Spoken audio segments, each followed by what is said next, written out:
Hello friends, सध्या उन्हाळा आहे. उन्हाळ्यामध्ये आपल्याला बरंच काहीसं थंड खावंसं वाटतं. आज आपण अगदी इन्स्टंट अशी तुपातली कढी घेऊन आलेलो आहोत. त्यासाठी तर सगळ्यात पहिल्यांदा आपण इथे खोबरं घेतलेलं आहे, हिरव्या मिरच्या घेतल्यात, 7-8 कढीपत्त्याची पानं घेतलेत, जिरं घेतलं, 1 चमचाभर कोथिंबीर, आलं आणि लसूण घेतलेलं आहे.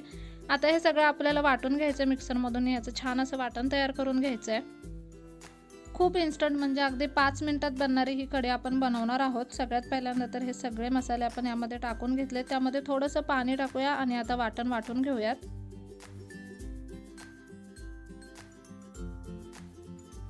इथे आपण मस्त असं वाटण वाटून घेतलेलं आहे. आता हे वाटण आपण एका वाटीमध्ये काढून घेऊयात. आता पुन्हा आपण तेच मिक्सरचं भांडं घेतलं आणि त्यामध्ये आपल्याला दही टाकायचं आहे. आपण इथे साधारणतः 1 वाटीभर इतकं दही वापरलेलं आहे. यामध्ये आता आपल्याला 2 चमचे बेसन टाकायचं आहे. खूप मोठा चमचा नाही वापरला आपण इथे बेसनाचा, 2च चमचे बेसन आपण इथे वापरलेलं आहे. आणि आता हे सुद्धा आपल्याला मिक्सरमधून वाटून घ्यायचं आहे. इथे आपण मस्त असं एक घोळ तयार करून घेतलाय, तुम्ही पाहू शकता. आता यामध्येच आपण पाणी ॲड करून घेणार आहोत. आवश्यकतेप्रमाणे पाणी ॲड करून घ्यायचं. आपण इथे मिक्सरचं पूर्ण भांडं भरून पाणी घेणार आहोत. नंतर जर थोडं पाणी लागलं तर आपण वरून सुद्धा टाकणार आहोत कढीमध्ये. आता आपल्याला कढी बनवायला घ्यायची आहे. त्यासाठी सगळ्यात पहिल्यांदा आपण एक कढई घेतली आहे. आपण तुपातली कढी बनवणार आहोत. त्यासाठी आपण इथे साधारणतः 3 ते 4 चमचे भरून तूप घेतलेलं आहे. आता फोडणीला आपण यामध्ये मोहरी टाकणार आहोत आणि त्यानंतर जिरं सुद्धा टाकायचं आहे. जिरं मोहरी मस्त असं तडतडलं की हे जे वाटण आपण तयार करून घेतलेलं ते आपल्याला यामध्ये टाकायचं आहे. आणि आता वाटण छान असं आपल्याला तुपावरती परतून घ्यायचं आहे.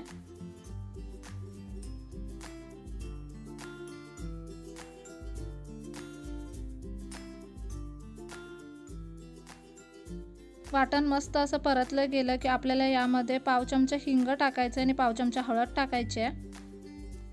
हे पुन्हा एकदा व्यवस्थित मिक्स करून घेऊयात.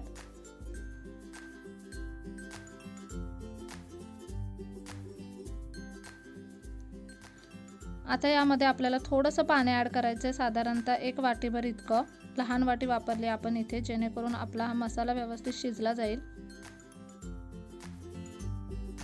ह्याला एक उकळी आली की त्यानंतर आपण यामध्ये जो दही आणि बेसनाचा घोळ बनवला होता तो टाकायचा आहे. त्यानंतर आपल्याला सतत यामध्ये चमचा फिरवत राहायचं, नाहीतर मग बेसनाच्या गाठी व्हायला सुरुवात होईल. त्यामुळे इथे आपल्याला सतत आता चमचा फिरवत राहायचं. आवश्यकता असेल तर थोडंसं पाणी तुम्ही इथे ॲड करू शकता. तुम्हाला कशी घट्ट कढी आवडत असेल किंवा काही लोकांना पातळ कढी आवडते, त्या अकॉर्डिंग तुम्ही इथे पाणी ॲड करा. आता यामध्ये आपण चवीप्रमाणे मीठ टाकून घेऊयात आणि साधारणतः 5 ते 6 मिनिटासाठी आपल्याला कढी छान अशी उकळवून घ्यायची आहे.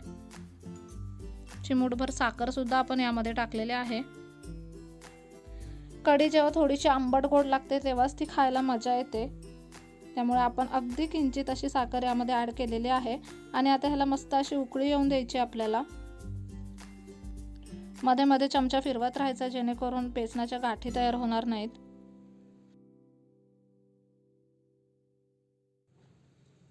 पाच ते 6 मिनिटांमध्ये कढी तयार होते. मस्त अशा 1-2 उकळ्या काढून घ्यायच्या कढीला. तुम्हाला आवडत असेल तर वरून तुम्ही गार्निशिंगसाठी कोथिंबीर सुद्धा टाकू शकता. आणि इथे तुम्ही पाहू शकता अगदी गरमागरम अशी तुपातली कढी बनवून तयार आहे. सध्या उन्हाळा आता हळूहळू चालू होत आहे, तर तुम्ही डेफिनेटली ही रेसिपी घरी ट्राय करू शकता.